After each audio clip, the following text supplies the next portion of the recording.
आजची आपली रेसिपी आहे इडली सांबार आणि चटणी। त्यासाठी मी हा तांदूळ घेतलेला आहे आणि हे मेजरमेंटसाठी पेला घेतलेला आहे। हे 3 पेले आपल्याला तांदूळ घ्यायचे आहेत आणि याच पेल्याने आपल्याला उडदाची डाळ घ्यायची आहे। हे पाहू शकता, 1 पेला उडदाची डाळ, 3 पेले तांदूळ, त्याला 1 पेला उडदाची डाळ आणि 1 चमचाभर मेथी।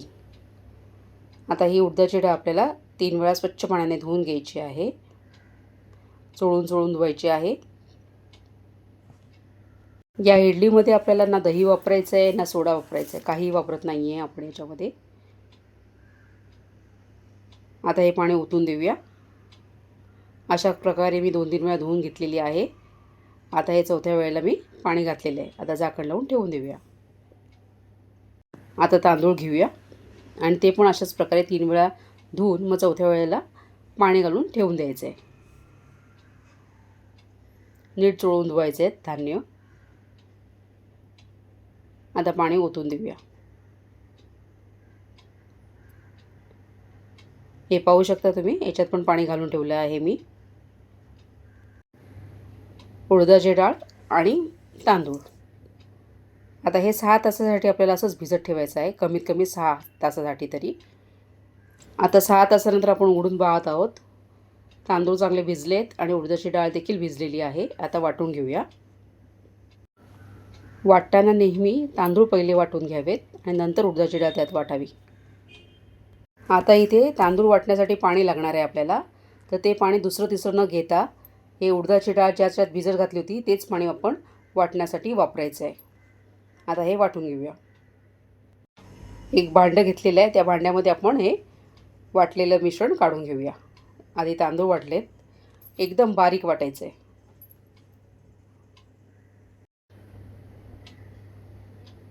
आता दुसरं घालूया आपण तांदूळ।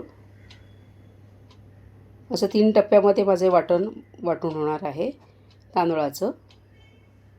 एका तांब्यात मी उडदाच्या डाळीचं पाणी काढून घेतलं आहे आणि तेच मी वापरत आहे। हा दुसऱ्यांदा काढून झालेला आहे। आता उरलेलं तांदूळ घालून पूर्ण तांदूळ वाटून होईल आपला। हे पाहू शकता, अशा प्रकारे आपले तांदूळ वाटून झालेले आहेत। आता उडदाची डाळ वाटूया, ती 2 टप्प्यात होईल आणि याच्यासाठी देखील पाणी आपल्याला उडदाच्या डाळीचंच वापरायचं आहे। आता हे वाटून घेतलेलं आहे आणि आता मी त्याच तांदळाच्या मिश्रणात मिक्स करत आहे। आता उरलेलं देखील मिक्सरच्या भांड्यात काढून वाटून घेऊया आपण। हे बघा, हे सुद्धा वाटून झालेलं आहे, एकदम बारीक वाटायचं आहे। आता या मिक्सरच्या भांड्यात थोडंसं पाणी घालून ते सुद्धा आपल्याला काढून घ्यायचं आहे। त्याआधी जरासं मी हे मिक्स करते दोन्ही गोष्टी। आता यात चवीप्रमाणे मीठ घालूया। आता मिक्सरच्या भांड्यातलं पाणी देखील मी घातलेलं आहे। आता हलवायचं आहे आपल्याला, ढवळायचं आहे व्यवस्थित। आता हाताच्या साहाय्याने आपल्याला हे फेटायचं आहे, व्यवस्थित फेटायचं आहे। जितकं तुम्ही व्यवस्थित फेटणार तेवढं व्यवस्थित तुमचं पीठ बनणार। डाळ आणि तांदूळ आणि मेथी एकजीव व्हायला पाहिजे। आता याच्यावरती झाकण ठेवूया आपण। बघू शकता तुम्ही किती पीठ झालेलं आहे, अर्धं झालेलं आहे। आता याच्यावरती झाकण ठेवू आणि सकाळी पाहूया। आता रात्रीचे 10:30 वाजलेले आहेत। आता दुसऱ्या दिवशी सकाळी हे बघू शकता तुम्ही किती पीठ मस्तपैकी वरती आलेलं आहे। त्या टोपाच्या खाली मी ताटली ठेवली होती आणि आपलं पीठ मस्तपैकी आंबवलं गेलं आहे, जाळी पडलेली आहे, पाहू शकता तुम्ही। हे बघा, एकदम परफेक्ट इडलीचं हे झालेलं आहे आपलं बॅटर तयार। आता हे आपण काढून घेऊया भांड्यामध्ये। या बघू शकता मस्त झालेलं आहे, पीठ फुगून वर आलेलं आहे।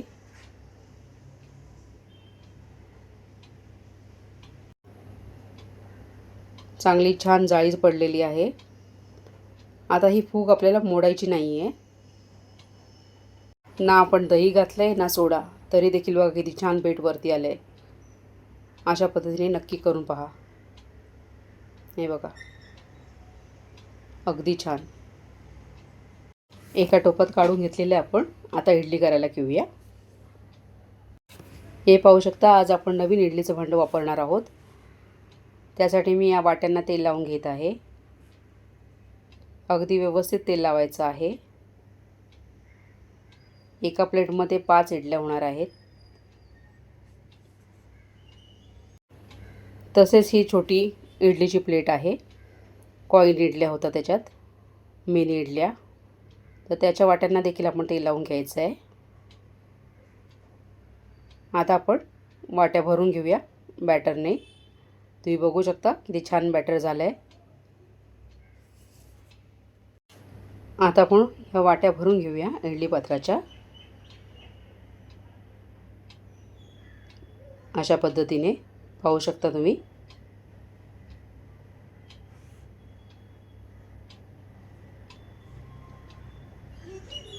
तीन प्लेट रेग्युलर इडल्या आणि 1 प्लेट कॉईन इडली असं आपण करणार आहोत. आता आपण कॉईन इडलीचं भांडं भरून घेऊया.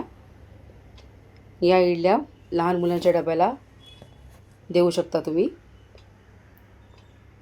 तसेच इडली फ्राय वगैरे करायचं असेल तर हे भांडं वापरून तुम्ही इडल्या करू शकता. साईडला जे थोडंफार राहिलं आहे पीठ ते हाताने व्यवस्थित करून घ्यायचं. आता हे अशी 2 भांडी तयार केली मी. आता या इडलीच्या भांड्यात थोडंसं पाणी घातलेलं आहे आणि त्याच्यावरती या सगळ्या प्लेट्स ठेवायच्या आहेत. पहिल्या 2 मोठ्या ठेवल्या आहेत मी प्लेट्स.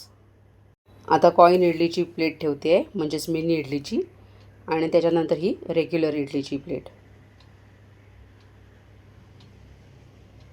आता झाकण लावून घेऊया आणि 20 मिनटं वाफवून घ्यायचं आहे. हे शिजतं आहे तोपर्यंत आपण इतर तयारी करून घेऊया. सांबारसाठी 1 लहान ग्लास तुरीची डाळ आणि अर्धा ग्लास मुगाची डाळ असं घेतलेलं आहे मी. आता ह्या डाळी स्वच्छ धुवून घेऊया. हे पाहू शकता डाळ स्वच्छ धुवून झालेली आहे आणि त्यात पाणी घातलेलं आहे मी.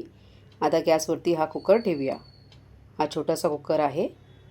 आता या डाळीवरचं जे पाणी येतं, जो फेस येतो, तो आपल्याला काढून टाकायचा आहे चमच्याने. हे करणं आवश्यक आहे, गरज आहे याची. याच्यामुळे युरिक ॲसिड वाढतं असं डॉक्टर लोक म्हणतात. त्याच्यामुळे ह्या डाळीवरचं पाणी काढणं गरजेचं आहे. जितका होईल तितका आपल्याला फेस काढून घ्यायचा आहे, जेवढा जमेल तेवढा. जनरली काय होतं की डाळ भात आणि बटाटे असं उकडून लावतात लोक एका कुकरमध्ये, आणि तेव्हा हे पाणी काढण्याची प्रोसिजर होतच नाही. पण इथे आता हे सेपरेट डाळ शिजत टाकले, त्याच्यामुळे हे आपल्याला जमतं आहे काढायला. मी शक्यतो सगळं टोपातच करते, शिजवते मी. आता याच्यामध्ये कांदा घालूया 1 कापलेला, कारण आपल्याला सांबार करायचा आहे. आणि हा टॉमॅटो अर्धा चिरलेला घातलेला आहे. आता असं ढवळून झाकण लावून 5 शिट्ट्या काढून घेऊया. आता सांबारमध्ये इतर भाज्या घालायच्यात त्या बघूया. इथे मी लाल भोपळा घेतलेला आहे. या भोपळ्याच्या पिवळ्या अतिशय पौष्टिक असतात. या काढून वाळवायच्या आणि मग साल काढून खायच्या. आता इथे भोपळ्याचे मी मोठे मोठे तुकडे करणार आहे. आणि भोपळा हा सालीसकटच घ्यायचा आहे, साल काढायची नाही. मोठे मोठे तुकडे यासाठी करते की जर ते शिजवले तर त्याचा पूर्ण डाळीमध्ये रेंदा होऊन जातो, तो नको आहे, म्हणून मी अशा प्रकारे नेहमी करते. याच्या व्यतिरिक्त याच्यात भाज्या घालणार आहे. शेकटाची शेंग घेतलेली आहे, 1च वांगं घेतलेलं आहे, त्याचे 4 भाग केलेले आहेत, आणि हा भोपळा. याच्या व्यतिरिक्त तुम्ही फ्लॉवर, गाजर, तुम्हाला आवडेल त्या भाज्या सांबारमध्ये घालू शकता. आता हे धुवून झालेलं आहे. आता एका टोपात आपण वेगळ्या शिजवून घेणार आहोत या भाज्या, थोडंसं मीठ घालून. पाणी घातलेलं आहे आणि थोडं मीठ घालूया. आता गॅसवरती ठेवूया. तुम्ही पाहू शकता एकीकडे इडली होते आहे, एकीकडे आपण ह्या भाज्या शिजत ठेवलेल्या आहेत. आता चटणीची तयारी. चटणीसाठी ओलं खोबरं घेतलेलं आहे अर्धी वाटी, डाळव घेतलेली आहेत 1 चमचा, 2 कढीपत्त्याची पानं, 5-6 लसूणच्या पाकळ्या आणि थोडंसं आलं, कोथिंबीर आणि या लवंग्या मिरच्या 4-5 घेतलेल्या आहेत. आता हे सगळं आपण मिक्सरच्या भांड्यात घालून बारीक वाटून घेणार आहोत. हे बघा, हे खोबरं घेतलेलं आहे, लवंग्या मिरच्या, डाळव, आलं, लसूण, कढीपत्ता, कोथिंबीर. आता ह्याच्यात थोडंसं मीठ घालूया आणि थोडंसं पाणी घालूया गरजेप्रमाणे आणि वाटून घेऊया. यात हवं तर तुम्ही दाणे, दही किंवा लिंबू किंवा चिंच देखील घालू शकता. पंढरपुरी डाळ घातली ती कच्चीच घेतलेली आहे. हे इडलीचं भांडं मी खाली उतरवून ठेवलं होतं थंड होण्यासाठी.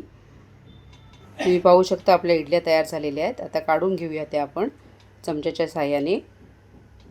तेल व्यवस्थित लावलं असेल तर अगदी व्यवस्थित निघतात त्या बाहेर. हे पाहू शकता. तुम्हाला दिसत असेल त्या इडलीला थोडी थोडी जाळी पडलेली आहे. अगदी सॉफ्ट इडली तयार झालेली आहे आपली. या इडल्या खाताना घास बसत नाही. इडलीचं पीठ अगदी चांगलं वरती यायला पाहिजे असेल, फर्मनेट व्हायला पाहिजे असेल तर असं म्हटलं जातं की ज्या माणसाला जास्त राग आहे त्यांनी ते पीठ तयार करावं, त्याच्यामुळे चांगलं पीठ वरती येतं, असं पूर्वीचे लोक म्हणायचे. ही गोष्ट तुम्हाला माहीत होती का? कमेंट करून नक्की सांगा. हवामानानुसार देखील इडलीचं पीठ कमी अधिक वर येऊ शकतं. आता अशा प्रकारे सगळ्या इडल्या काढल्यानंतर आपल्याला चमच्याने जे राहिलेलं आहे इडलीचं काही भाग तो काढून घ्यायचा आहे, करवडून घ्यायचं आहे, जेणेकरून आपल्याला परत तेल लावता येईल व्यवस्थित आणि दुसरा घाणा घालता येईल. हे पाहू शकता अशा पद्धतीने काढून घ्यायचं आहे. आता आपण कॉईन इडली काढून घेऊया. ही बघा, ही बघ किती छान झालेली आहे. पहिल्यांदाच मी अशी करते आहे. हे बघा, ही छोटी इडली आणि ही मोठी इडली दाखवते. हे बघा, लहान मुलांच्या डब्याला द्यायचे असेल तर ही छोटी द्यावी. माझ्या मित्रमैत्रिणींनो, जर तुम्हाला माझ्या रेसिपीज आवडत असतील, व्हिडिओज आवडत असतील तर प्लीज माझ्या चॅनलला लाईक करा, शेअर करा, सबस्क्राईब करा, बेल आयकॉनला क्लिक करा, जेणेकरून माझ्या येणाऱ्या नवीन रेसिपीजचं नोटिफिकेशन तुम्हाला लगेच मिळेल. तसेच माझ्या इंस्टाग्राम पेजला देखील फॉलो करा. संगीताज रेसिपी 333 नावाचं ते आहे. आतापर्यंत जशी साथ दिली तशी पुढेही देत राहा. हे पाहू शकता, ह्या छोट्या इडल्या आणि ह्या मोठ्या इडल्या झालेल्या आहेत. आता एका इडलीचे मी 2 भाग करून दाखवते. हे बघा, एकदम सॉफ्ट झालेली आहे, जाळी पण छान पडलेली आहे. हे बघा, अगदी लुसलुशीत. आता अशाच पद्धतीने माझ्या सगळ्या इडल्या करून झालेल्या आहेत. या पाहू शकता तुम्ही. मिनी इडलीची एकच प्लेट केली होती मी. आता आपण फोडणी देऊया. हे बघा, हे सांबारसाठी भाज्या उकडल्या होत्या आणि आता हा कुकर घोडूया आपण. आपली डाळ शिजलेली आहे.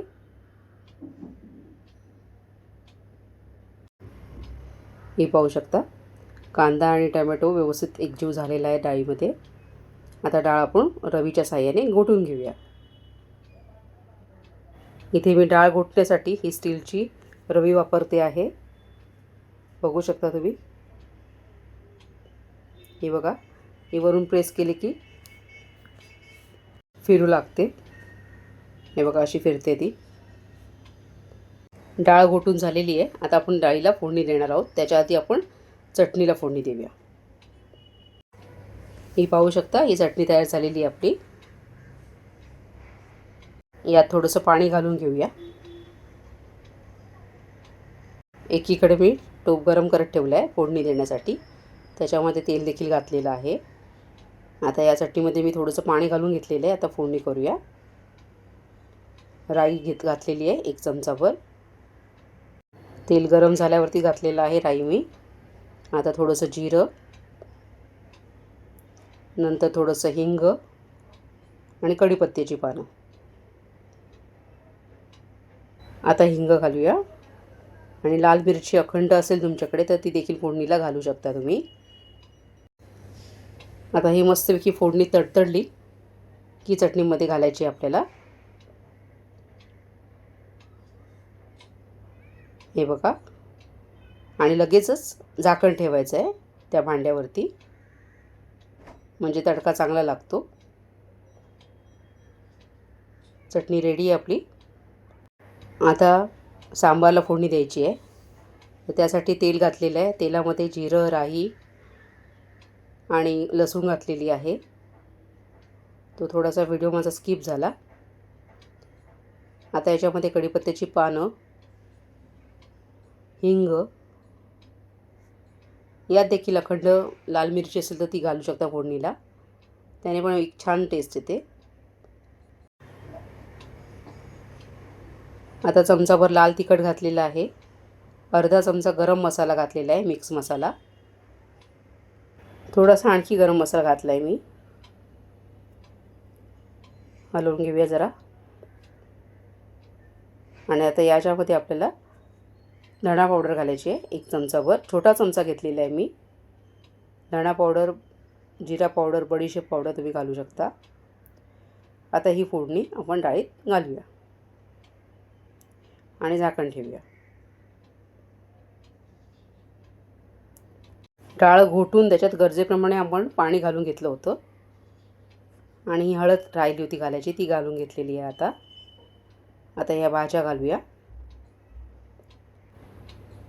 सगळ्या भाज्या घातल्या आणि भाज्यामधलं पाणी आहे ते देखील घातलेलं आहे मी या सांबारमध्ये.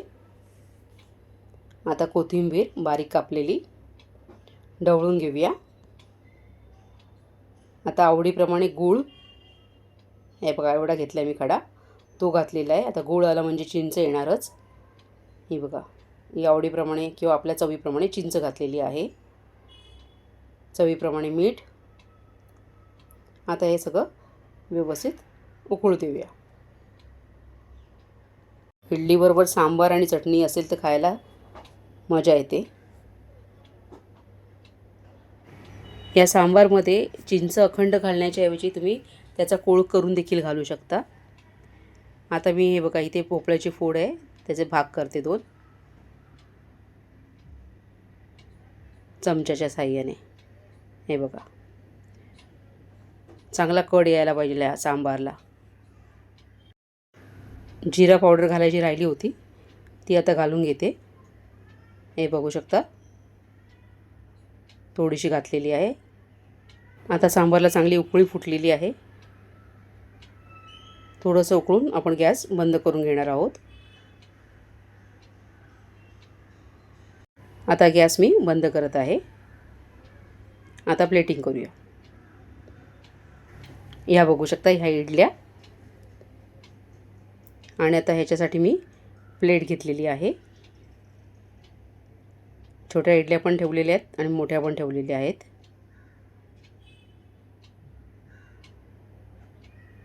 आता चटणी ही बघा आणि सांबार. रेसिपी कशी वाटली नक्की कमेंट करून सांगा. लवकरच आपण परत भेटू एका नवीन रेसिपीसोबत. तोपर्यंत बाय.